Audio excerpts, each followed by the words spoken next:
ที่3จะเป็นถุงนมค่ะเรามาทิ้งขยะรีไซเคิลกันเลยค่ะ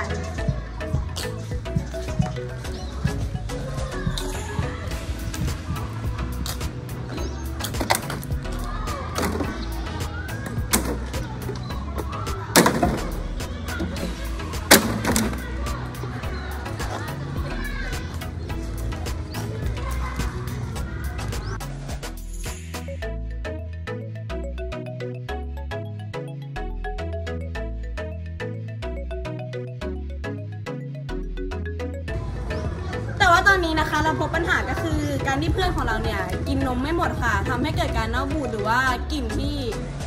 ไม่พึงประสงค์ได้ค่ะแล้วเราควรทำยังไงดีล่ะเราควรจะเอานมที่เหลือหรือว่าถุงนมเนี่ยไปทำให้เกิดประโยชน์ดีไหมคะน่าสนใจดีนะคะแล้วเราจะทำอะไรได้มั่งคะน่าสิคะเดี๋ยวเรามารับชมกันนะคะว่าครั้งหน้าเด็กๆเขาจะทำประโยชน์อะไรเกี่ยวกับนมและถุงนมบ๊ายบาย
อันนี้นะคะก็คือสิ่งที่เราได้จากการผสมค่ะส่วนประกอบก็มีนมบูด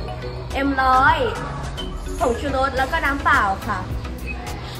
ตอนนี้นะคะเราจะเอาไปฉีดต้นไม้ค่ะ